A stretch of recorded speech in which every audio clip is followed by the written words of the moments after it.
إن الحمد لله نستعينه ونستغفره ونؤمن به ونتوكل عليه ونعوذ به من شرور أنفسنا ومن سيئات أعمالنا من يهده الله فلا مضل له ومن يضلل فلا هادي له أشهد أن لا إله إلا الله وحده لا شريك له وأشهد أن سيدنا ومولانا وحبيبنا محمدا عبده ورسوله اللهم صل وسلم وبارك عليه وعلى آله وأصحابه والتابعين لهم بإحسان إلى يوم الدين أما بعد فقد قال في كتابه الكريم إن الذين قالوا ربنا الله ثم استقاموا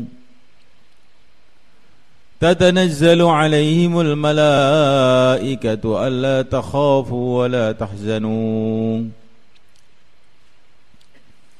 وأبشروا بالجنة التي كنتم توعدون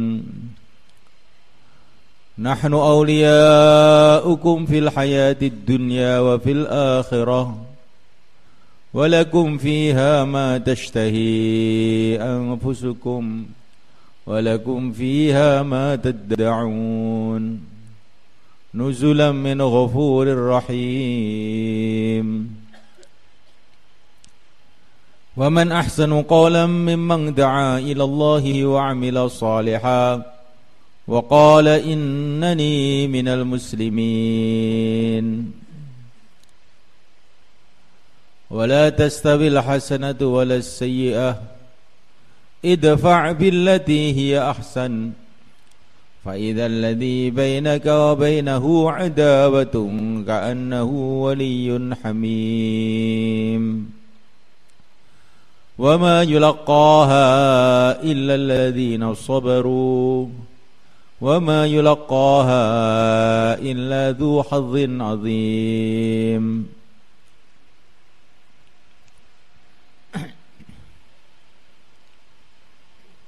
Para ulama, para ustadz, orang-orang tua kami yang kami muliakan, semua hadirin akramakumullah rahimakumullah.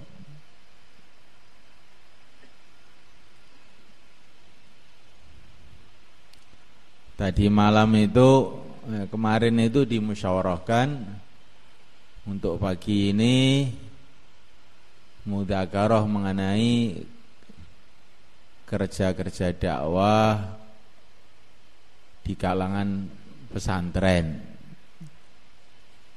di kalangan para ulama.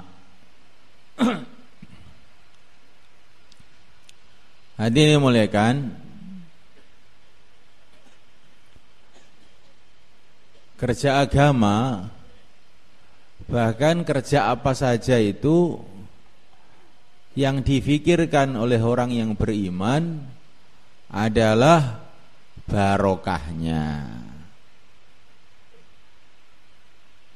Kalau kerja itu barokah, maka kerja yang kecil, yang sederhana, hasilnya nggak ada habis-habisnya.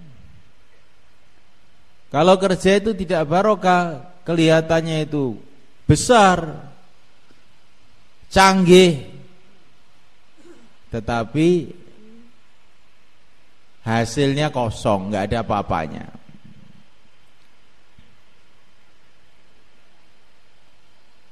Allah ceritakan kepada kita bangunan yang barokah, namanya Ka'bah. Bangunannya sederhana, bentuknya sederhana juga, cuman persegi 4 gitu aja. Tidak ada hiasan-hiasannya.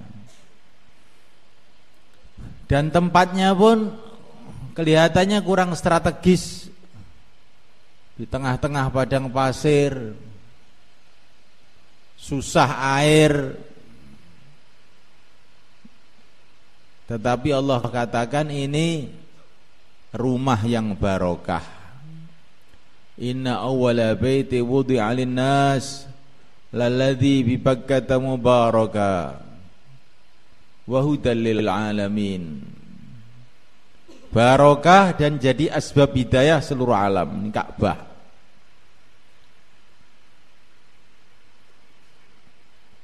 Nah, mulaikan Allah Ta'ala, Ka'bah ini kelihatannya sederhana aja, tapi Allah Ta'ala gerakkan seluruh nabi, seluruh rasul untuk datang ke Ka'bah. Mulai mbah Nabi Adam sampai nabi yang terakhir, yang mulia Nabi Agung Muhammad SAW, pergi ke sana semua. Para sahabat pergi ke sana, para wali-wali Allah pergi ke sana. Dari Indonesia saja tiap tahun kurang lebih 2 juta pergi ke sana. Dan ini hampir tidak ada tashkil ini. Orang tuh datang ke sana jual rumah, jual sawah, pergi gitu aja.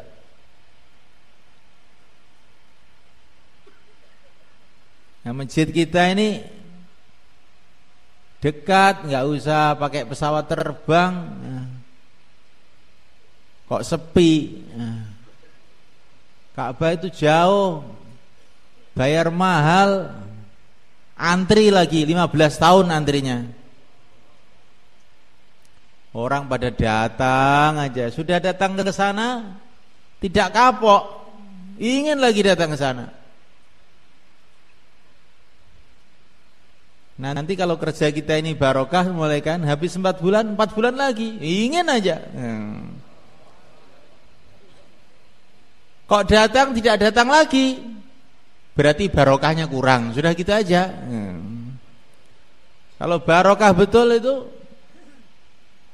begitu, datang susah, panas, biaya besar, pulang datang lagi. Maka kerja agama, bahkan kerja dunia, yang kita pikirkan itu barokahnya.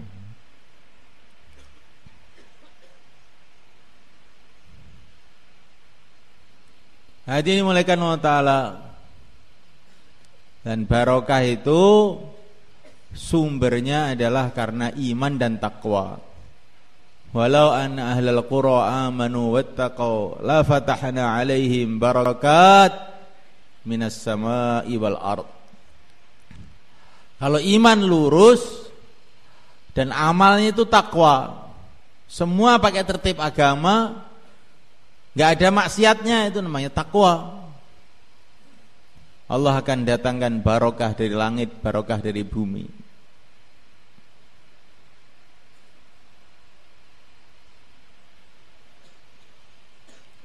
Contohnya orang takwa adalah para nabi. Nabi Ibrahim alaihissalam, ini contohnya keluarga barokah diantaranya. Beliau asalnya di Babil, di dekat Irak sana.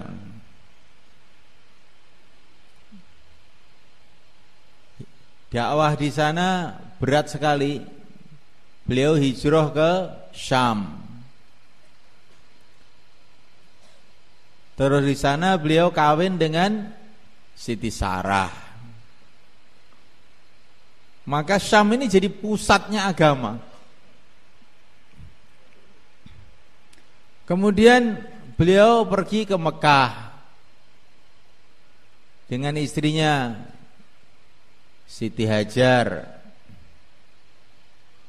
Mekah juga jadi pusat agama.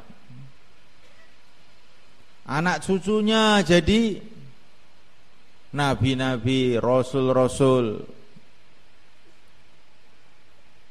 termasuk Sayyidul Anbiya Baginda Muhammad SAW dari cucu beliau.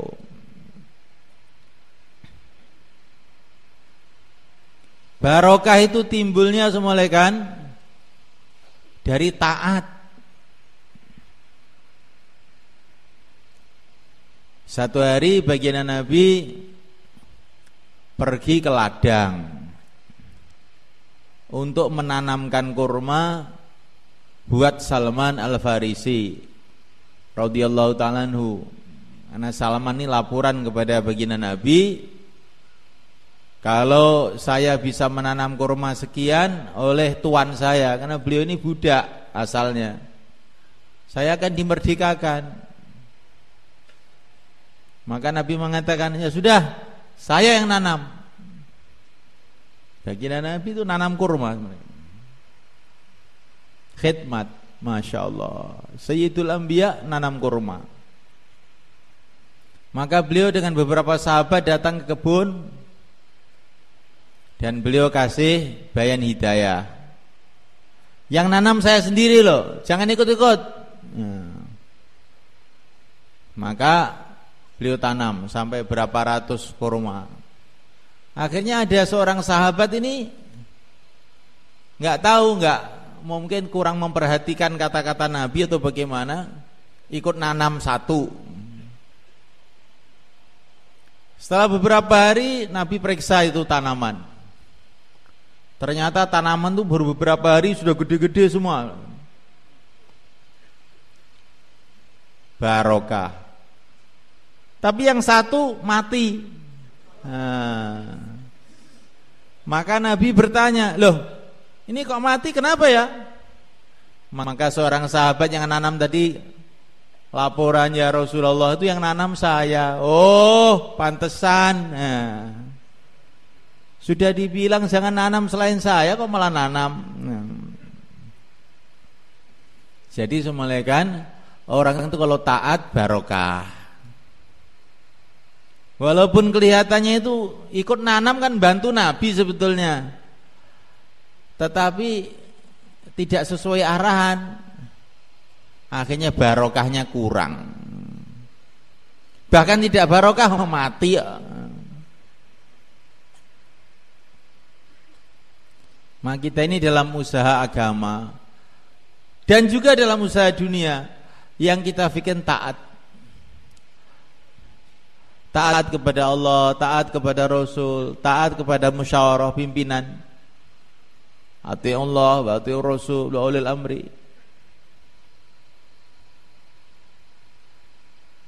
Ini bagian dari sumber barokah.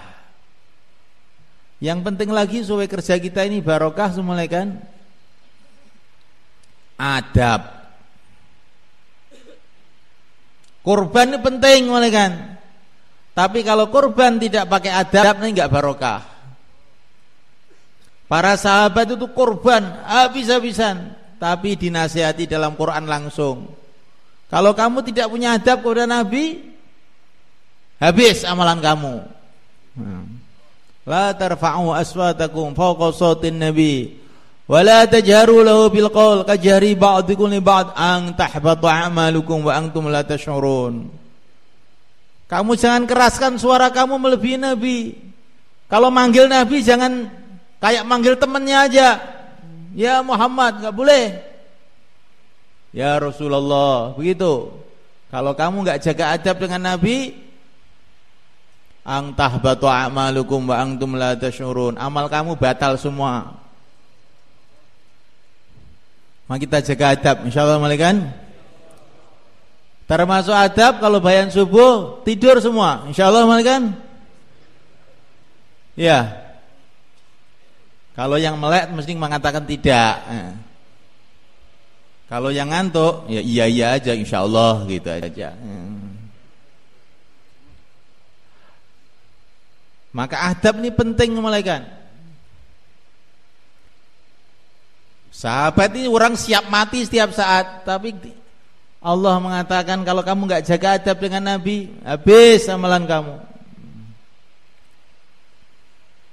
Maka adab ini penting. Adab dengan Nabi mengakibatkan adab kepada sunnah-sunnah Nabi. Sunnah-sunnah Nabi ini dijaga betul. Jangan setelah jadi orang lama sudah keluar 4 bulan malah enggak pakai adab. Nah, dulu keluar 3 hari, wah adab makan, adab tidur semua pakai. Tapi setelah lama mudzakarahnya berubah.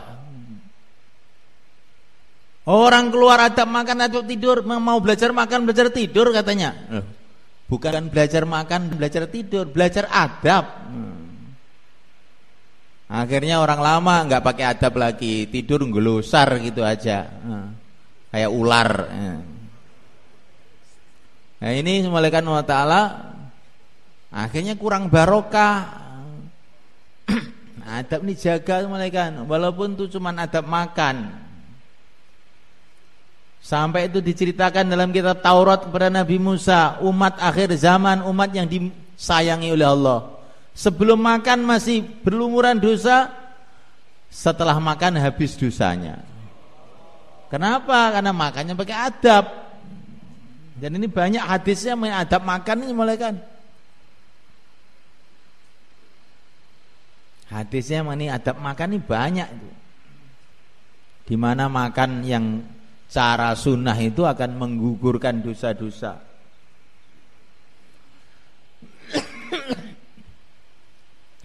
Nah, malaikat Allah Ta'ala sampai orang kafir itu loh malaikat, kalau pakai adab itu dapat kebaikan.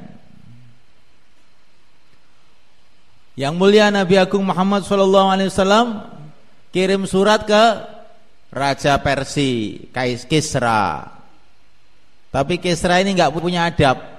Surat Nabi sobek. Maka Nabi mengatakan, mazzakallahu mulkahu. Oh, hancur kerajaannya. Tidak lama kemudian kerajaan Persia hancur. Tapi orang Rom itu orang Barat sekarang itu orang bule itu malaikat. Dikirimi surat sama Nabi, dihormati itu surat, disimpan itu surat, dan yang membawa surat itu dimuliakan, diikram, dikasih tempat khusus. Maka dilaporkan kepada Nabi, itu surat Tuhan dimuliakan sama Kaisar, walaupun nggak mau masuk Islam, Kaisar Rom itu. Maka Nabi mengatakan, oh kerajaannya akan terus kekal sampai akhir zaman. Maka sampai sekarang itu orang-orang Eropa itu punya kerajaan terus sampai sekarang. Itu gara-gara adabnya pada Nabi semalekan. Kalau enggak seperti Persia itu jungkel sudah. Padahal ini orang kafir, orang kafir punya adab pada Nabi. Ada barokahnya walaupun di dunia. Di akhirat nanti neraka aja. Tapi di dunia masih dapat kebaikan gara-gara adab. Adab kepada Nabi, adab pada sunnah Nabi, adab kepada orang-orang yang bawa ilmunya Nabi, yaitu para ulama. Karena al-ulama warasatul anbiya, ini hadis sahih malaikat. Ulama itu pewarisnya para nabi. Jangan kita melihat sisi kelemahan-kelemahan para ulama itu. Kita lihat itu pewaris para nabi, di dalam hatinya itu ada ilmunya nabi, kita harus hormati karena Rasulullah, karena Allah SWT. Maka nanti menjadikan barokah di dalam kehidupan kita ini. Kalau kita suka melihat keburukan orang, apalagi keburukan para ulama, nanti itu jadinya nggak barokah. Para ulama-ulama itu memang mengherankan kok semulaikan. Coba kalau kita lihat itu, satu orang itu aja kadang-kadang sudah bisa menggerakkan puluhan ribu orang, bahkan ratusan ribu orang, padahal sendiri aja dia itu. Nah kalau kita melihat begitu, jangan kita melihat kelemahannya, alah itu kerja tidak bermutu, jangan begitu. Bermutu atau tidak itu yang tahu Allah SWT. Tapi kita senang kalau kita melihat orang-orang barokah itu senang gitu. Kalau kita senang dengan orang-orang yang barokah ini, maka nanti ketularan kita ini, barokahnya itu menular kepada kita. Tapi kalau kita ini ada orang yang dikasih kelebihan oleh Allah itu malah iri, kita cari-cari keburukannya, nanti kita ini nggak dapat barokahnya, malahan kita rugi. Kita rugi. Maka cinta pada para ulama ini bagian yang penting dalam usaha kita ini, malaikat. Karena usaha kita ini usaha agama. Kalau usaha agama nggak ada ulamanya itu sudah sangat aneh sekali. Maka Nabi memerintahkan kita untuk mencintai ulama. Ini perintah Nabi, malaikat, bukan strategi. Bukan strategi tabligh supaya ulama-ulama mau datang kita muliakan mereka. Bukan itu, ini perintah Nabi. Kalau kita tidak mengikuti perintah Nabi, bahaya malaikat. Tanamkan dalam hati begitu. Ini memuliakan ulama, perintah Nabi, udah titik. Perintah Nabi itu enak nggak enak, cocok nggak cocok, kerjakan. Insyaallah, malaikat. Kita pergi ke dokter, dokter bilang potong kaki kamu, kalau tidak bahaya. Maka kita pun siap. Siapa dokter? Biayanya berapa untuk motong kaki ini? 10 juta. Langsung pulang, sepeda motornya dijual. Bawa uang 10 juta kepada dokter. Ini uangnya 10 juta untuk motong kaki saya. Dokter ngambil gergaji itu. Grek. Setelah potong, terima kasih Pak Dokter setelah motong kaki saya. Ini taatnya manusia kepada dokter. Karena dokter itu sekolah di Fakultas Kedokteran 10 tahun, maka dia taat. Lah Rasulullah itu bukan sekolah kedokteran. Sekolahnya bukan di fakultas, sekolahnya di Sidratul Muntaha sana, di atas langit sana, malaikat. Yang bimbing malaikat Jibril, yang ngajari langsung pencipta alam semesta. Enak nggak enak, sunnah Nabi jalan, insyaallah, malaikat. Kalau dokter nyuruh potong kaki, siap. Rasulullah suruh potong leher, bagaimana kira-kira? Sekarang tidak usah potong leher, angkat leher saja. Ayo yang ngantuk-ngantuk bangunin. Ini orang lama semua ini. Orang lama nanti mudzakarah malah tidur. Ini bikin mudzakarah ngarang sendiri nanti. Sekarang nggak usah potong leher, angkat leher. Ini sunnah Nabi juga ini. Insyaallah, malaikat. Ini nggak apa-apa, orang lama kan nggak apa-apa tuh begini. Kalau orang baru jangan. Kalau orang baru kalau ngantuk dipijeti. Kalau orang lama diapakan? Siram air gitu loh. Tapi nanti aja setelah bayan disiram air. Hati mulaikan Allah Ta'ala. Maka adab ini penting, mulaikan. Adab ini penting. Nabi mengajari kita adab. Al-Quran mengajari kita adab. Adab kepada Nabi akhirnya menimbulkan adab kepada para sahabat. Karena para sahabat itu murid-muridnya Nabi yang pertama, yang dididik langsung oleh Rasulullah SAW. Maka orang kok tidak ada adab kepada para sahabat, oh celaka dia, semulaikan. Ada ini orang-orang yang kurang kerjaan itu, suka menjelek-jelekan sahabat. Oh ini orang celaka, sesat. Kalau kamu tidak memuliakan sahabat, artinya tidak memuliakan Nabi, karena mereka itu yang didik Nabi. Banyak cerita-cerita simpang siur. Sekarang tuh buku, macam-macam buku. Di mana-mana. Maka kita harus hati-hati dengan pemikiran-pemikiran yang busuk itu. Orang tidak mencintai sahabat, sudah otomatis nanti lama-lama tidak mencintai Nabi. Karena agama itu datang kepada kita melalui para sahabat. Bagaimana tidak memuliakan sahabat? Dan memuliakan sahabat juga mengharuskan kita memuliakan kepada orang-orang yang membawa ilmunya para sahabat, para tabi'in, tabi'ut tabi'in, para imam-imam yang telah menyebarkan ilmunya para sahabat ini ke seluruh dunia. Al-Imam Asy-Syafi'i radhiyallahu ta'ala anhu, Al-Imam Abu Hanifah radhiyallahu anhu. Ini orang yang punya jasa yang luar biasa kepada umat, teman-teman. Separuh umat Islam itu beribadah dengan ilmunya Imam Abu Hanifah radhiyallahu ta'ala anhu. Di India, di Pakistan, di Bangladesh, di Turki. Itu ratusan juta manusia itu mempelajari ilmunya Imam Hanafi itu. Begitu juga Imam Asy-Syafi'i radhiyallahu ta'ala anhu. Ratusan juta manusia di seluruh dunia mempelajari ilmu mereka, beliau. Maka Al-Imam Asy-Syafi'i itu belum lahir sudah diceritakan oleh Nabi akan kelahirannya.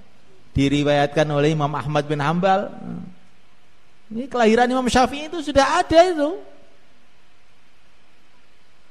Orang kemudian menganggap alah dia kan manusia, saya manusia. Sama-sama boleh berpendapat. Beda.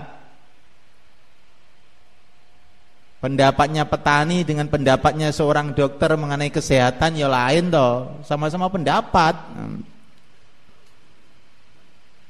Saya mau berobat Pak Dokter. Sakit apa? Sakit perut. Oh ini obatnya.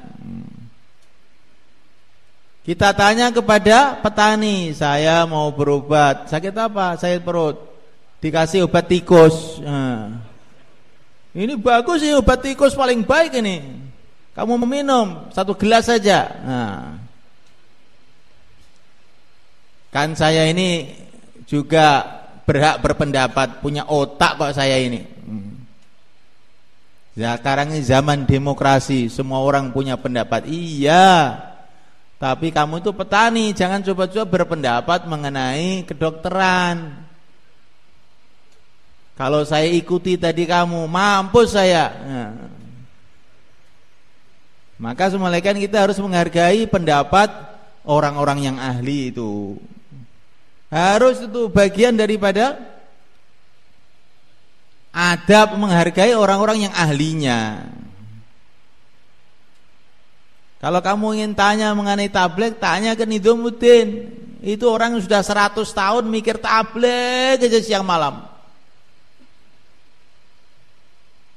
Saya ini juga mujahadah, mereka juga mujahadah lain, tapi kamu mujahadahnya orang yang bukan ahli, mereka itu mujahadahnya orang yang ahli. Maka nanti lain jadinya itu. Ini bagian daripada adab. Hadirin muliakan Allah Ta'ala.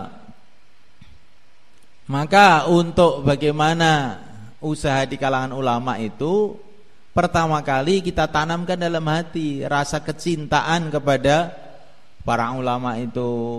Kecintaan harus kita tanamkan betul. Jangan kita lihat kelemahan-kelemahannya. Siapa yang melihat kelemahan orang, maka orang juga akan melihat kelemahan dia. Itu sunnatullah. Wa jazaa'u sayyi'atin sayyi'atun misluha. Kalau orang itu melihat keburukan, nanti ganti orang melihat keburukan dia. Kita melihat keburukan orang, kamu begini, kamu iya. Maka saya pernah mendengar Syekh Ahmad Lat itu kasih nasihat. Dalam usaha dakwah itu orang itu jangan terlalu banyak bicara tertib. Walaupun bicara tertib itu penting, tapi jangan terlalu banyak. Karena nanti kalau bicara tertib, nanti yang dengar, kamu sendiri juga nggak tertib gitu. Akhirnya berantem. Tapi dalam usaha dakwah ini bicara iman, yakin, sifat. bagaimana kita memperbaiki sifat kita, bagaimana ada sifat ikhlas, bagaimana ada tawadhu. Orang yang tawadhu akan diangkat derajatnya oleh Allah. Orang yang ikhlas akan jadi pelita hidayah. Bagaimana tambah hari kita tambah dekat pada Allah. Itu yang kita bicarakan. Kalau kita banyak bicara sifat, banyak bicara iman, nanti orang-orang itu lama-lama akan mengarah kepada tertib dengan sendirinya. Tapi kalau bicara tertib terus, biasanya itu penanggung jawab kan pada sama-sama pinternya. Kamu 4 bulan, saya juga 4 bulan, sama aja. Kamu punya pikiran, saya punya pikiran. Oh, jangan begitu. Berbeda pendapat itu di dalam perjuangan agama itu wajar sekali sebenarnya kan. Sampai zaman Nabi itu perbedaan pendapat juga ada, tapi tidak menimbulkan perpecahan. Ada seorang sahabat, ini Nabi itu sebenarnya kan mau pergi ke kampung agak jauh, namanya kampung Bani Quraidah. Maka beliau mengatakan, kita harus sholat asar di kampung sana itu.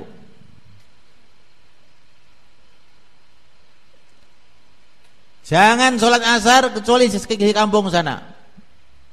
Jangan sholat asar kecuali di kampung sana, Bani Quraidah itu. Hanya para sahabat berangkat ke sana.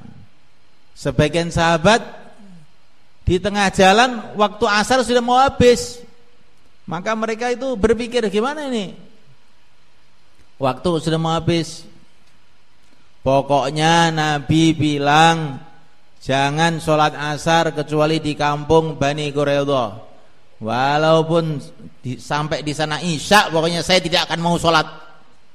Taat apa adanya. Nah, katanya sebagian sahabat. Akhirnya mereka itu sudah maghrib juga nggak sholat asar, terus saja sampai di Bani Quraidah baru sholat asar. Sahabat yang lain ini berpikir, maksud Nabi itu bukan supaya kita mindah waktu sholat, bukan begitu. Maksud Nabi itu supaya kita jalan cepat-cepat sehingga asar sudah sampai sana. Nah sekarang ini waktu asar sudah tiba, ya sholat kita di jalan. Akhirnya sahabat tadi sholat di jalan. Sampai di Bani Quraidah laporan, pokoknya kami taat apa adanya, kita sholatnya asar habis maghrib di Bani Quraidah. Yang lain kami punya paham bahwa perintah Nabi itu maksudnya untuk mempercepat perjalanan, sehingga saya ini sholat asar di jalan saja.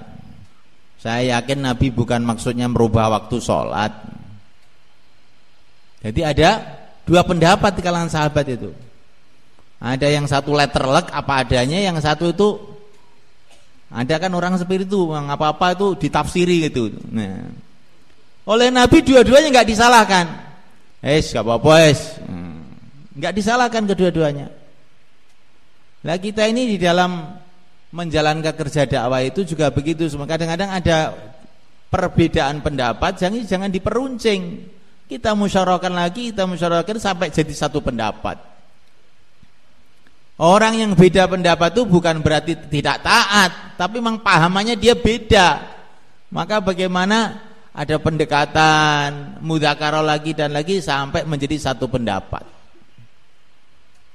Jangan suka menuduh orang, kamu tidak taat, kamu itu dakwah akal-akalan aja. Jangan begitu toh. Ini bukan akal-akalan nih. Paham saya itu begitu gitu loh. Maka kita bicarakan lagi sampai jadi satu pendapat, sehingga mufakat dikerjakan. Tanda kerja akan sukses kalau kita ini mufakat. Seperti ahli Badar, musyawarah mufakat, usulnya sama. Oh, langsung datang macam-macam pertolongan Allah. Tapi di Uhud musyawarahnya alot. Musyawarahnya itu alot. Orang muda usul begini, orang tua usul begini. Akhirnya banyak musibah. Jadi kalau kita ingin tahu masalah ini akan selesai atau tidak, mudah atau tidak, lihat aja musyawarahnya. Kalau musyawarahnya kok cepat mufakat itu, oh tanda-tanda mau selesai itu. Tapi kalau musyawarah kok alot, ini ngalamat mau panjang nih permasalahan. Nah, mulai kan Allah Subhanahu wa taala, maka dinasihatkan oleh Maulana Sa'ad itu bagaimana kerja di kalangan ulama itu. Yang pertama kali itu kita bikin satu suasana sehingga orang-orang dakwah ini dalam hatinya itu merasa bahwa semua ulama itu ulama saya, guru saya, artinya gitu. Dan buatlah satu suasana sehingga para ulama itu mengatakan orang dakwah itu orang-orang saya. Ini pertama kali yang harus kita buat. Jangan sampai kita ini jauh dari para ulama. Hadirlah dalam majelis-majelis mereka, majelis-majelis ilmu mereka, kita hadir.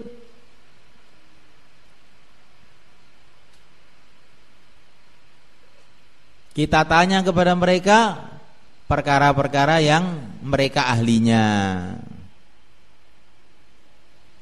Karena ulama itu tidak ahli dalam semua bidang kan, mulai kan. Al-Imam Malik radhiyallahu ta'ala anhu ini gurunya Imam Syafi'i, mulai kan. Ini juga orang yang sebelum lahir sudah diceritakan Nabi, Imam Malik ini. Ini kalau ditanya masalah itu kadang-kadang itu suruh nunggu beberapa hari, kadang-kadang beberapa bulan belum dijawab. Orang datang dari luar negeri, datang ke Madinah, tanya kepada Imam Malik, tapi nanti ya saya pikirkan dulu. Beberapa hari, ini saya sudah mau pulang, nih jawabannya bagaimana? Wah, nggak ketemu jawabannya. Tuhan, orang-orang mengatakan kau ini orang paling alim di seluruh dunia. Lah kalau saya tanya malah nggak tahu tuh gimana? Lah memang saya nggak tahu maunya gimana? Apakah saya harus bohong? Nggak tahu bilang tahu? Itu ulama-ulama zaman dulu tuh begitu cuma kan. Ya, sekarang ulama sekarang ini kadang-kadang itu insan, tahu aja semua, segala permasalahan tahu semua. Ini alamat ngarang nih, alamat ini. Oh, ini nggak boleh bicara keburukan ulama ya, nggak boleh. Ya. Ini lupa, ini loss tadi itu, jangan ditirukan. Orang lupa kok diikuti, jadi lupa semua jadinya nanti. Jadi semalakan Allah Ta'ala buat suasana itu, ikram kepada para ulama. Dikatakan oleh banyak riwayat, kalau orang itu mencintai ulama, memuliakan ulama, maka diantara balasan Allah pada dia, anak-anak dia dimudahkan jadi orang-orang alim. Kalau orang itu hatinya itu nggak ada kecintaan pada para ulama, nanti anaknya tuh nakal, susah.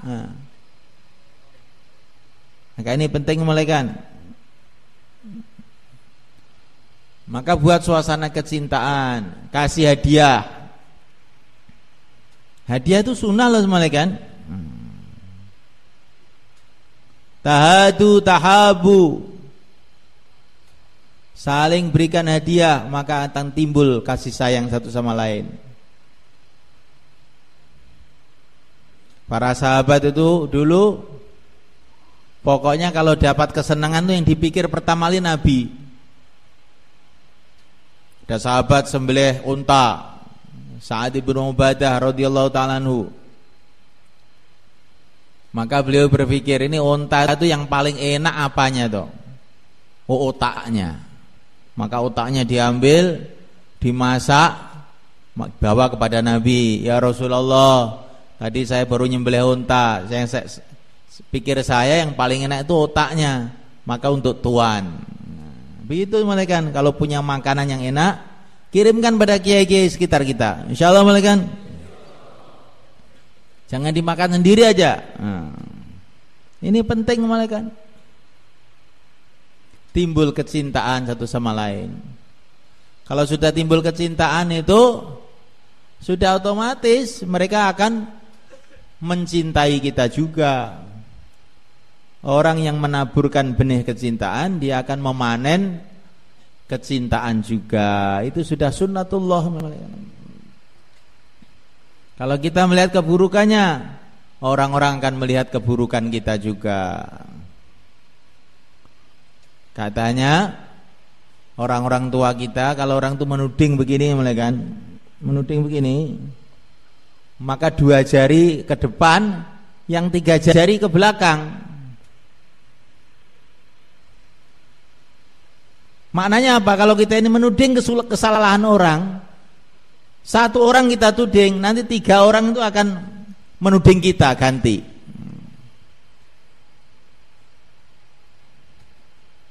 Ganti kita menuding. Bisa-bisa malah 4 orang begini kok.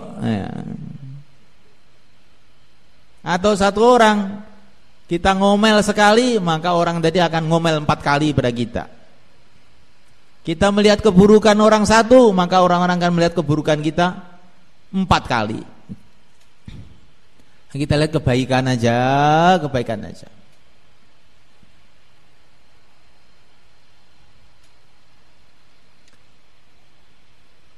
Saling berikan hadiah. Kalau kita mau keluar, entah itu keluar 4 bulan, 40 hari, bahkan keluar 3 hari, bagus. Kalau kita pamitan dulu kepada para ulama-ulama di sekitar kita. Pak Kiai, saya ini mau usaha agama di Kanada, Pak Kiai. Kamu bisa bahasa Inggris? Enggak bisa, Pak Kiai. Lah kok mau ke Kanada? Mudah, Pak Kiai. Nanti sampai di sana itu orang-orang Kanada akan terjamah saya. Orang dakwah itu katanya seperti presiden, Pak Kiai. Pakai bahasa Jawa itu sudah orang-orang pada terjamah semua nanti. Oh begitu ya? Iya Pak Kiai, betul itu. Katanya itu saya belum pernah ke sana gitu. Yang penting saya minta doanya Pak Kiai biar selamat di sana nanti. Nanti kalau saya sudah pulang mau laporan bagaimana hasilnya. Oh bagus, kamu ke sana. Kamu berani betul loh. Ini bukan berani nekat Pak Kiai. Pokoknya ilmu nekat saja. Akhirnya itu kiai-kiai itu tahu usaha-usaha kita ini semalekan, maka akan mereka diseneng. Kalau ada orang tanya itu kemana tuh itu si Iman itu nggak pernah nongol. Dia di Kanada sekarang. Kabarnya banyak orang masuk Islam di sana sebab dia itu. Kamu ikut doa, jangan tanya-tanya begitu. Nah, akhirnya Pak Kiai itu terus mendukung malaikat. Bukan santri atau orang tetangga Kiai pergi nggak bicara, nggak apa. Setelah pulang kiainya salah paham. Oh Pak Kiai ini nggak ada pikir umat. Kiai duduk aja di rumah, mana bisa mikir umat. Akhirnya kita berantem lagi dengan Pak Kiai ya. Kita ini akan sangat merugikan kepada kita sendiri. Insyaallah malaikat. Nanti kalau datang laporan lagi, bagaimana keadaan Kanada, bagaimana keadaan kampung sebelah. Tapi kalau laporan yang menyenangkan, jangan laporan yang bikin sumpek Pak Kiai itu. Saya ke IPB, paspor saya hilang Pak Kiai. Enggak usah dibicarakan itu. Yang membuat sumpek, yang enak-enak aja yang dibicarakan, yang pahit-pahit telan sendiri. Begitu. Kalau bicara dengan ulama itu begitu, yang pahit-pahit telan sendiri, yang enak-enak kita ceritakan. Insyaallah mulaikan kita ceritakan bagaimana orang-orang tidak sholat jadi mulai sholat, masjid kosong mulai jadi makmur, orang-orang pada tobat, preman-preman mulai ke masjid. Pasti ulama tadi akan gembira. Apalagi kalau kamu katakan lagi, dan ini ada satu perkara lagi mau saya sampaikan bagi ini, ada satu orang nih mau ngaji di pondoknya Pak Kiai. Dia mau belajar Al-Quran. Dia umurnya sudah 30 tahun belum bisa baca Quran Pak Kiai. Ini boleh nggak belajar di sini? Oh boleh. Nah, akhirnya Pak Kiai itu senang bahwa kerja kita ini tidak bertentangan dengan kerja beliau. Insyaallah malaikan. Jangan taskil para ulama. Lah memangnya ulama nggak wajib dakwah, nggak boleh ditaskil itu? Wajib semalaikan, tapi bukan kita itu. Kita ini pikirnya khidmat ulama, ikram ulama, menunaikan hak para ulama. Jangan mikir taskil ulama. Karena para ulama itu sudah sibuk dengan agama pertama. Yang kedua kali mereka itu pasti punya alasan banyak. Maka tidak usah ditaskil, nanti malah keluar itu alasan-alasannya itu, malah kamu bingung nanti. Hei, kamu naskil saya keluar, kamu mau ngurus pesantren saya. Kalau kamu bisa ngurus pesantren saya tak keluar. Kan malah repot nanti jadinya gitu. Pokoknya ulama itu di ikram aja. Nanti kalau sudah seneng keluar-keluar sendiri. Betul teman-teman kan? Itu sudah seneng nggak keluar-keluar tuh gimana? Belum. Nah, belum, ntar lagi. Insyaallah teman-teman. Jangan dikira nggak mau keluar. Ini ada jamaah Pakistan datang ke tempat saya, dia cerita. Dia ini mufti juga, ulama. Dia datang ke sebuah pesantren. Ada ulama besar di situ. Maka ulama tadi bilang, saya sudah tahu kerja kamu itu semua sudah tahu. Kamu nggak usah cerita, katanya. Saya senang dengan kerja kamu itu, tapi saya sudah ambil keputusan tidak akan keluar. Saya repot. Maka kamu di sini program, tapi jangan taskil. Paham? Insyaallah Pak Kiai. Dia buat taklim, baca olah. Nggak boleh taskil. Itu amirnya itu namanya Muinuddin. Bilang sama Pak Kiai, Pak Kiai senang itu, saya sudah senang sekali. Pak Kiai tidak perlu keluar, yang penting senang aja sudah cukup. Oh begitu ya? Iya, senang aja sudah cukup dah, nggak usah keluar. Akhirnya jamaah ini waktu itu pas Sya'ban dia keluar, Ramadan ke Rewin.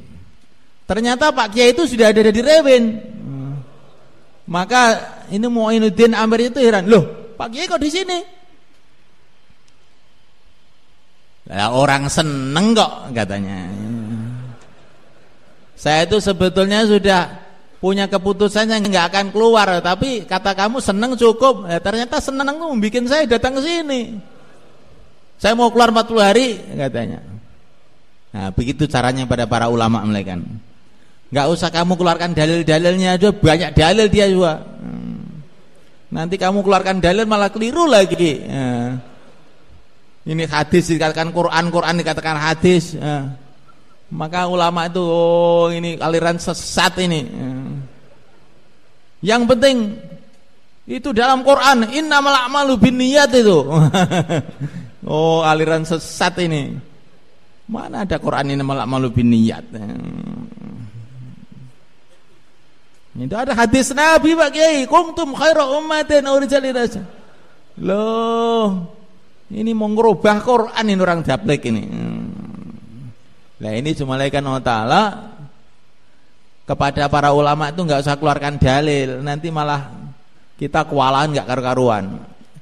Dakwah itu wadih, jelas, nggak perlu dalil-dalil sebetulnya. Semua orang yang cinta agama melihat keadaan itu pasti risau. Cuman karena ada masalah-masalah lain saja jadinya itu tidak risau. Bukan karena dakwah ini tidak jelas, jelas sekali. Siapa orang Islam, apalagi ulama yang tidak senang dengan orang datang ke masjid, orang sholat? Nggak ada, seluruh dunia nggak ada. Kok ada orang Islam atau bahkan ulama kok tidak suka? Itu masalah lain, bukan masalah dakwah, itu masalah pribadi-pribadi kita atau masalah informasi-informasi yang tidak benar masuk ke telinga beliau-beliau ini. Nah, kita nggak usah marah dengan mereka. Ini informasi keliru telah masuk, bukan beliau benci dengan tabligh, enggak. Apalagi ulama, orang Islam aja enggak ada. Apalagi orang Islam, pokoknya orang yang berpikir aja enggak ada. Wong dakwah ini ingin menjadikan orang itu baik kok. Apa ada itu manusia tidak suka dengan orang baik? Enggak ada. Nah, mulaikan Allah SWT. Kemudian kalau bisa, mulaikan ulama-ulama itu kalau sudah akrab dengan kita itu kita ajak ke tempat-tempat yang usaha agama sudah hidup di situ, mahalah yang hidup 24 jam gitu. Sudah ada belum itu? Belum ada? Itu tadi orang Banyuwangi itu cerita baru pulang dari Sri Lanka. Di Sri Lanka itu banyak mahalah-mahalah hidup 24 jam. UMM itu shiftnya 8 kali. Dia cerita begitu. Kalau mahalah lemah itu 1 bulan 3 jamaah 3 hari itu mahalah lemah. Kalau mahalah kuat itu 20, 25 1 masjid itu malah kan. Maka jamaah Indonesia ini kalau dibawa ke mahalah yang kuat itu kecapean, nggak ada bisa istirahat. Pagi, sore, malam program terus. Akhirnya minta mahalah yang lemah saja biar bisa tidur. Oh, cocok ini Indonesia ini. Ini gimana kok malah cari mahalah lemah? Mau tidur bukan mau meningkatkan. Masuk pemikiran yang baru ini. Jadi semelaikan Allah Ta'ala bahwa itu ulama ke tempat yang situ usaha agama sudah hidup gitu.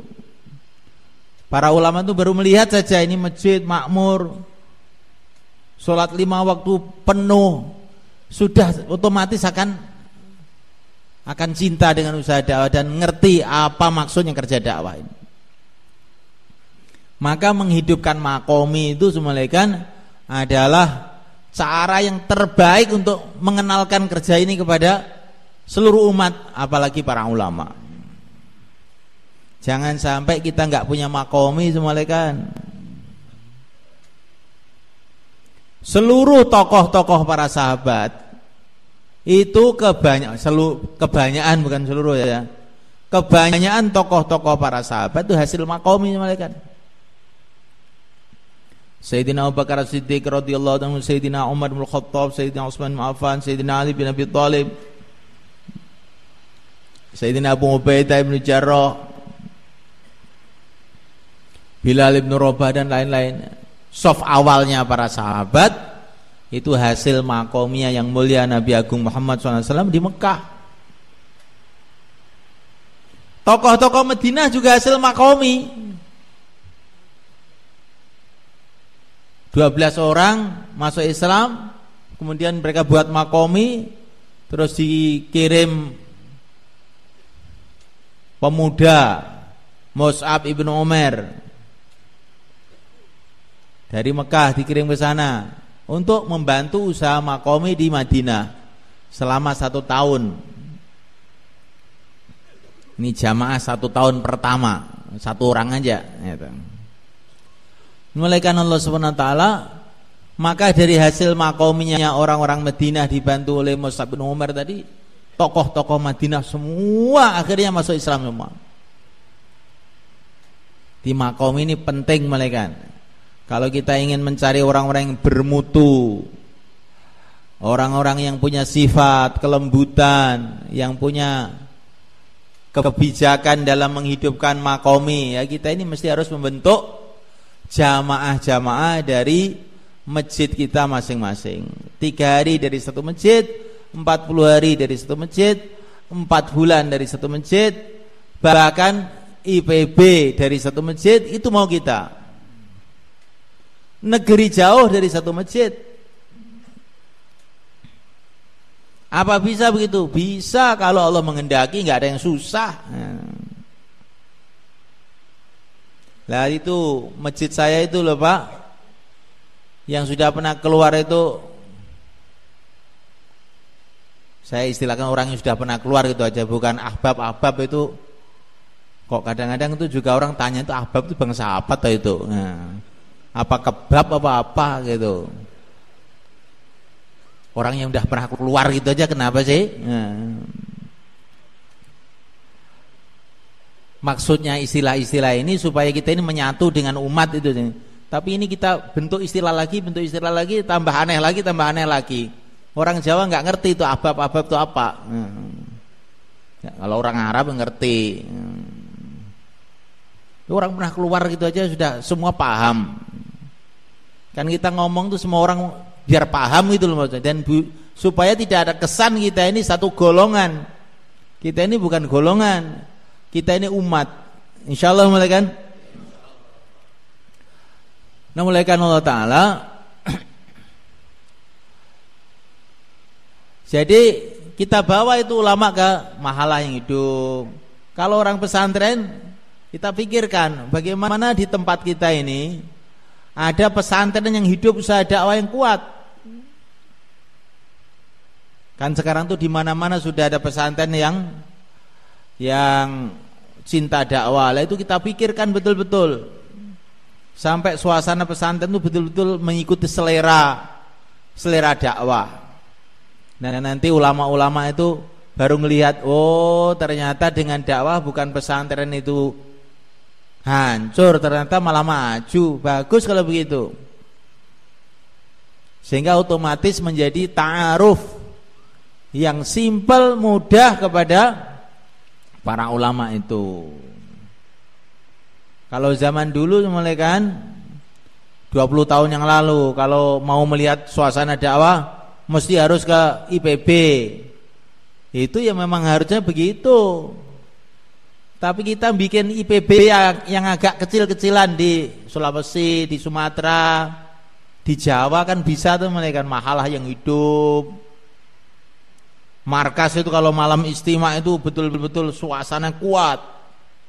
Kalau ada ulama yang datang kita ikram, kita siapkan makanan khusus. Ini namanya kan beda-bedakan orang. Ya, memang orang itu beda-beda, kamu bedakan gimana?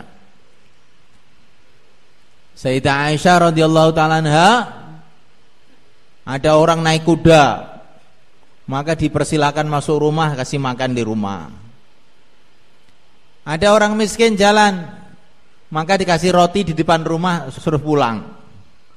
Maka ada sebagian sahabat yang mengkritik Sayyidah Aisyah radhiyallahu ta'ala anha, engkau ini kok beda-bedakan orang tuh ya ummul mukminin, semua hamba Allah kan sama saja. Tidak begitu. Nabi dulu pesan, anzilun nas manazilahum, tempatkan orang tuh menurut tempatnya masing-masing. Orang miskin ini saya kasih makan depan rumah, pulang dia seneng. Tapi orang kaya naik kuda ini, kalau saya kasih makan begitu dia marah besar.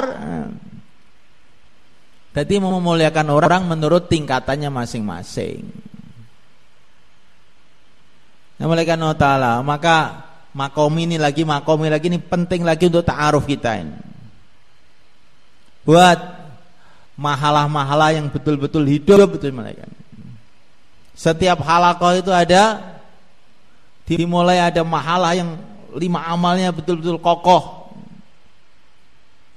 Apalagi diteruskan sebagaimana pesannya Masyaikh itu, pesannya Maulana Umar, bagaimana setiap masjid hidup madrasah dakwah ala minhajin nubuwah, keluar 3 hari, 40 hari, 4 bulan, 2,5 jam WMM, taklim masail dan taklim fadhail. Dan di masjid itu ada madrasah tahfidzul Quran, ada orang yang ngaji Quran. Dan di situ juga ada diniyat, orang-orang yang belajar agama. Di Indonesia ini ada 14.000 pesantren mulai kan. Nah itu kalau tiap tahun mengeluarkan 10 orang saja 140.000, ya 140.000. Kalau 10 tahun 1,5 juta. Nah itu alumni pesantren itu kemana itu? Kalau 10 tahun 1,5 juta orang. Nah kalau 20 tahun kan 3 juta orang itu alumni pesantren. Tapi karena tidak kita manfaatkan di masjid-masjid, akhirnya dimanfaatkan oleh orang-orang dunia. Alumni pesantren jadi satpam, ya. Jadi tukang kerupuk. Sedangkan masjidnya itu yang imami baca Fatihah pletot-pletot. Ini kerugian umat seluruh alam yang melekan. Coba kalau setiap masjid itu, ini ada 1 juta masjid di Indonesia. Setiap masjid itu ada tahfidzul Quran, di setiap masjid ada diniyah, ada madrasah dakwah ala minhajin nubuwah, dakwah untuk menjaga amalan dan keyakinan kepada agama, madrasah tahfidz untuk supaya orang itu membaca Quran dengan benar, madrasah diniyah supaya memahami itu dengan benar juga. Nah itu kalau mahalah-mahalah kita itu begitu sebenarnya kan, ulama itu baru ngelirik saja sudah paham. Oh bagus ini udah. Tapi kalau kita tidak punya mahalah-mahalah begitu, agak susah juga itu. Menurut ukuran kita. Tapi kalau Allah kasih hidayah itu nggak ada yang susah. Jadi jangan kalau nanti di tempat kita belum ada suasana itu kemudian nggak ada usaha untuk ulama. Enggak, kita tetap usaha. Ya Allah, aku tidak bisa memahamkan mereka, fahamkanlah mereka dengan kodratmu ya Allah. Aku tidak mampu memberikan kefahaman pada mereka. Nanti Allah kasih kefahaman dengan caranya. Allah berkuasa berbuat apa saja. Jangan bilang saya mau datang kepada ulama itu nggak munasib, saya ini nggak, tidak ada, nggak munasib, nggak ada. Walaupun nggak munasib, walaupun kita ini bagaimana, doa kepada Allah, ya Allah Engkau yang berikan kefahaman. Ini ada orang malaikat cerita sama saya, itu dia punya tetangga itu orang Nasrani dan dia aktif, orang Nasrani aktif gitu. Dia ini risau, gimana ini ya supaya orang dapat hidayah. Dia itu pokoknya punya apa itu sering datang. Sebelum datang dia istighfar aja. Ini supaya dosa-dosa saya ini luntur, supaya saya barokah. Astagfirullah, astagfirullah. So, banyak istighfar. Setelah istighfar terasa betul. Terus dia berangkat ke tempatnya orang Nasrani tadi. Enggak mengucapkan salam, mau mengucapkan salam sama orang Nasrani itu haram, enggak boleh. Dia datang cuman kasih apel pada orang kaya itu, kasih apel niatnya supaya semoga dapat hidayah. Saya nggak bisa ngomong apa ini sama orang ini. Kasih apel, pulang lagi, istighfar lagi. Nanti punya apa? Punya salak, kasih salak. Lama-lama itu mulai kan orang Nasrani itu masuk Islam dan seluruh keluarganya. Insya Allah orangnya itu di sini yang cerita itu. Jadi semulaikan Allah Ta'ala, kalau kita ini merasa nggak bisa apa-apa itu jangan mundur, doa. Ya Allah, aku tidak bisa apa-apa, maka Engkau bisa apa-apa, serba bisa. Kayak Nabi Zakaria, waktu muda nggak minta anak, malaikat. Setelah tua rambutnya sudah putih semua, ya toh, istrinya mandul lagi, malah doa minta anak, kan aneh semalaikat kan? Kok nggak waktu temanten baru dulu doa? Ketika masih sehat, istrinya masih sehat, doa minta anak. Ini masalah tua malah minta anak. Para nabi itu aneh semalaikat kan? Para nabi itu tambah banyak tantangan, itu tambah berharap pada Allah. Bukan seperti kita, kalau banyak tantangan terus mundur, menghilang. Tidak, para nabi tambah banyak tantangan. Wong ini tantangan dari Allah, tambah semangat. Dzikru rahmati rabbika 'abdahu Zakaria. Ketika sudah tua minta anak, akhirnya dikasih anak, yaitu Nabiullah Yahya alaihi salatu wassalam. Nah, kita dalam kerja dakwah itu begitu. Tambah pusing, tambah berharap pada Allah. Karena apa? Assalamualaikum. Sudah pengalamannya para nabi, para sahabat, kalau banyak masalah itu kita terus istiqomah, itu menunjukkan akan datang pertolongan Allah yang banyak juga. Nabi ke Taif, semua orang Taif, orang khawasnya, orang awamnya nolak semua. Tapi Nabi tidak putus asa, semalekan. Ini alamat ini. Kalau ada masalah besar ini, alamat akan ada pertolongan Allah yang besar juga. Karena yang membuat masalah besar ini Allah juga yang bikin. Nah, akhirnya betul, semalekan. Tidak lama kemudian, tapi cukup lama juga ini, setelah beberapa tahun, tiba-tiba orang Taif semua, laki-lakinya, wanitanya, anak-anaknya, semua 100% masuk Islam semua. Yang dulunya 100% nolak Nabi semua, sampai anak-anak kecil pun melempari Nabi. Tapi barokahnya itu apa? Sampai anak-anak kecil pun masuk Islam semua. Dan di antara mereka ada orang namanya Muhammad bin Qasim yang akhirnya membawa Islam ke Pakistan. Itu orang Taif sebenarnya kan. Umurnya waktu itu baru 19 tahun. Jadi dakwah ini bukan masalah tua, bukan masalah muda ternyata. Orang muda kalau diterima oleh Allah itu jadi asbab hidayah banyak orang. Sunan Ampel kan datang ke Jawa ini, umurnya baru 19 tahun juga. Selama 40 tahun kerja dakwah di Jawa, orang Jawa habis. Raja-rajanya, rakyatnya semua masuk Islam semua. Jadi dakwah ini bukan masalah banyaknya orang, kepandaiannya orang, umurnya orang, wibawanya orang, enggak. Lah Sunan Ampel itu wibawa apa? Enggak ada yang kenal di Jawa. Bahasa Jawa insya Allah juga enggak tahu itu, insya Allah. Kira-kira loh itu. Tapi selama 40 tahun habis berubah semua. Jadi ini memberikan semangat kepada kita. Kerja dakwah itu bukan dengan kekuatan orang, tapi orang itu diterima oleh Allah atau tidak. Maksudnya itu aja. Kalau Allah sudah terima, Masya Allah, ada aja jalan, 1 juta jalan terbuka.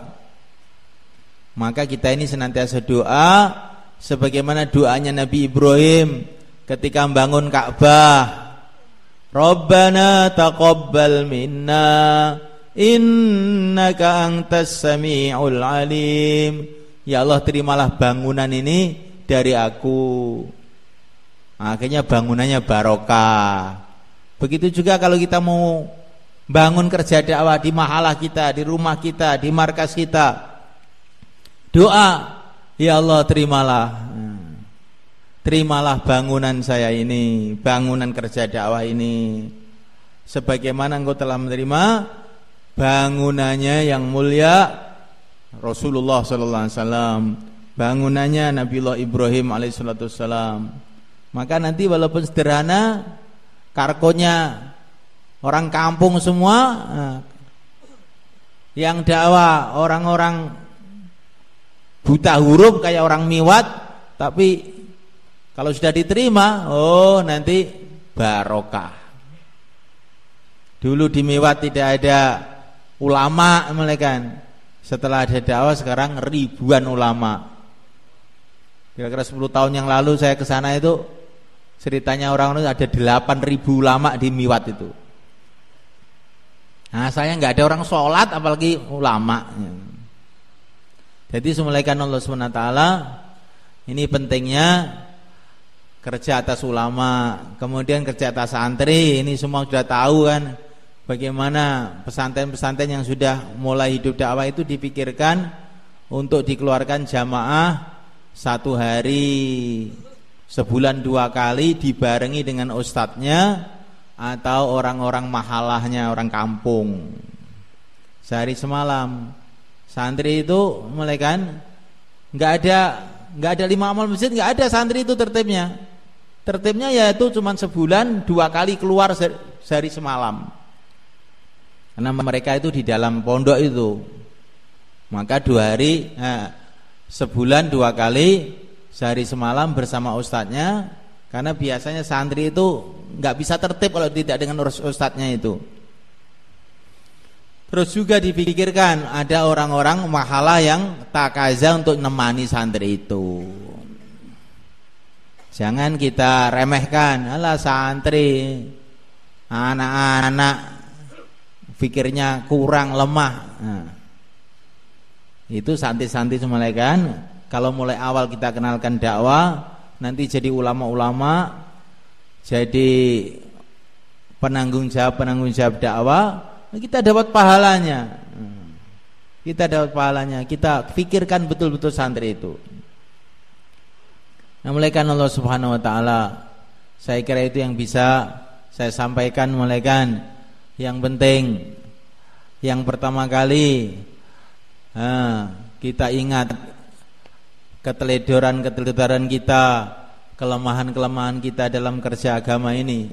Ini kerja berat, kerja besar, yang ditawarkan pada langit dan bumi ketakutan diterima oleh kita. Maka kita banyak istighfar. Para nabi pun istighfar, para sahabat pun istighfar.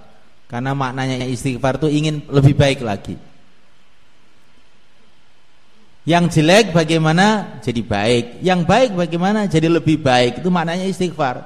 Maka para nabi itu sudah baik, sangat baik, istighfar juga supaya tambah baik lagi gitu. Jadi nggak ada orang yang istilahnya tidak cocok untuk istighfar. Saya ini sudah sempurna kok istighfar. Oh, itu orang bodoh mereka. Para nabi istighfar. Setelah itu tanamkan niat dalam hati akan membuat perbaikan. Dengan kita berharap kepada Allah, ucapkan la haula wala quwata illa billah. Tidak ada usaha, tidak ada kekuatan tanpa pertolongan Allah. Ya Allah, tolonglah saya. Seperti dengar adzan itu mulai kan? Kalau adzan hayya 'alas shalah, hayya 'alal falah, jawabnya la haula wala quwata illa billah. Maknanya la haula itu tidak ada usaha, tidak ada kekuatan kecuali dengan pertolongan Allah. Ya Allah, tolonglah aku untuk sholat. Maksudnya begitu. Dan nanti dalam perjalanan perjuangan ini pasti ada tantangan. Apa doanya? Hasbunallah wa ni'mal wakil. Cukup Allah. Yang membuat tantangan hanya Allah, yang bisa menyelesaikan tantangan juga hanya Allah. Hasbunallah. Jangan rujuk kepada makhluk. Ini yang bikin masalah ini loh. Yang bikin masalah ini bikin Allah. Yang bikin masalah Allah, yang bisa menyelesaikan masalah Allah. Hasbunallah wa ni'mal wakil. Jangan ada buruk sangka kepada saudara-saudara muslim kita. Karena apa? Itu dalam hadis itu dikatakan buruk sangka pada orang Islam. Buruk sangka dalam hati itu sudah dilarang, melakukan dosa loh itu. Lah nanti kalau saya tidak buruk sangka malah dibikin kesempatan nanti. Kata para ulama, melakukan orang itu kalau baik sangka kleru itu enggak dosa. Tapi kalau buruk sangka kok kleru, urusannya banyak nanti di akhirat. Maka itu dalam kitab Khilyatul Auliya karanya Al-Hafidz Al-Asbihani diceritakan itu Muhammad bin Himyar itu ceritanya Sufyan ibnu Uyainah. Sufyan ibnu Uyainah ini gurunya Imam Syafi'i malah. Itu cerita ada orang yang itu ringkesnya itu melindungi ular. Tapi ular itu tadi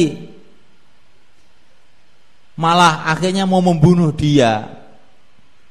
Maka Allah SWT kirim malaikat namanya malaikat Ma'ruf. Dari langit dikirim membunuh ular tadi. Ditanya oleh Muhammad bin Himyar tuh, siapa kamu? Saya ini malaikat Ma'ruf. Tugasnya untuk membantu orang-orang yang berbuat kebaikan tapi malah dijahati. Maka kita ini kalau buat baik nggak usah khawatir.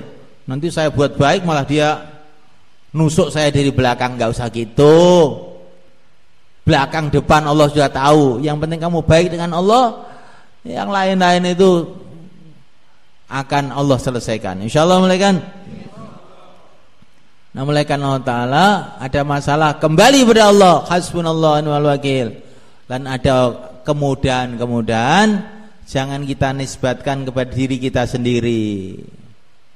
Kalau ada kemudahan-kemudahan mulaikan Allah Ta'ala semua kita nisbatkan kepada Allah. Siapakah orang yang lebih berjasa kepada umat ini setelah Rasulullah melebihi Sayyidina Umar bin Khattab? Sayyidina Umar bin Khattab itu puluh-puluh negara, jutaan manusia masuk Islam sebab beliau. Ketika beliau mau wafat, maka seorang sahabat mengatakan, "Absyir ya Amirul Mukminin, gembiralah engkau ya Amirul Mukminin, engkau ini kepemimpinannya barokah." Maka Sayyidina Umar mengatakan, kamu muji saya urusan kepemimpinan saya? La haula wala quwata illa billah. Saya ini jadi pimpinan ini tidak disiksa oleh Allah aja saya sudah merasa beruntung. Jangan kamu puji saya. Jadi saya ini tidak merasa berbuat sesuatu apa-apa dengan kepemimpinan saya ini. Saya itu enggak disiksa gara-gara saya jadi pimpinan ini, sudah syukur saya itu. Sayyidina Umar mulaikan. Jadi jangan kita ini, wah ini semua perkembangan dakwah tempat saya ini barokah mujahadah saya. Alhamdulillah. Untung masih ada alhamdulillahnya itu. Ini Sayyidina Umar ini tidak merasa beliau telah berjasa dengan kepemimpinannya, padahal kepemimpinannya itu sudah enggak. Ini dikatakan para ulama, mulai zaman Nabi Adam sampai kiamat tidak ada manusia yang memimpin lebih berhasil melebihi Sayyidina Umar setelah para nabi loh, tentu saja. Kepemimpinannya itu orang itu berbondong-bondong masuk Islam, tertib semua, nggak ada yang macam-macam, satu hati semua, tertib semua, maju. Tapi Sayyidina Umar mengatakan, saya itu nggak disiksa, sudah untung. Coba bayangkan malaikat. Maka kita ini semulaikan nafikan diri kita. Korban habis-habisan, saya itu kita nafikan pengorbanan kita. Seperti ahli Badar. Korban habis-habisan, setelah korban habis-habisan, pulang dapat ayat dari Quran.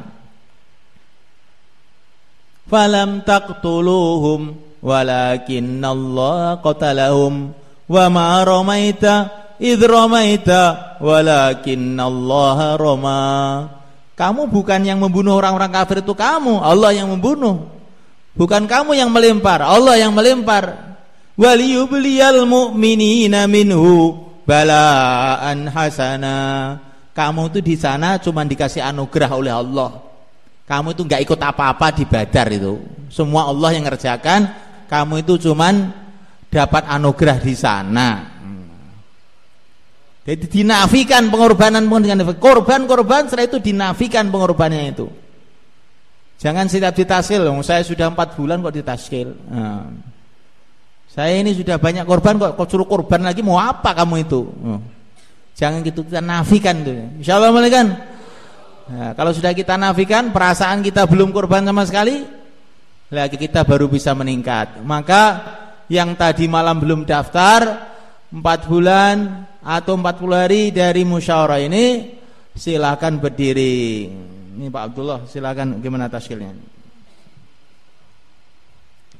Yang tadi malam belum daftar, silakan berdiri semua kan? Sudah daftar semua? Itu. Bismillah. Bismillah, bismillah. Bismillah, tawakkal 'ala Allah. Yang tadi malam belum daftar, khusus yang belum daftar aja, silakan ke mana tim taskilnya? Ke sana. Ini aja.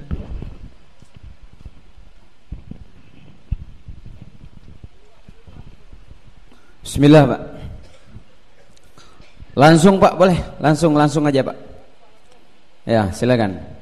Usahakan Pak disegerakan daftarnya, jadi agak mudah kita untuk mengatur. Yang belum daftar, semua daftar hari ini Pak, insyaallah. Karena hari ini kita semua program kita kebanyakan musyawarah Pak. Jadi silakan Pak, bismillah. 4 bulan, 40 hari jalan kaki biasa, yang berbentuk jemaah, yang sendirian. Silakan Pak. Usahakan Pak, silakan daftar segera Pak. Yang ada niat dari daerah atau yang tidak ada niat, silakan daftar. Tapi usahakan ada pengantar dari daerah masing-masing. Dan ini sudah jadi tertib kita Pak. Jadi setiap jemaah diantar ke Jakarta, mohon ada surat pengantar.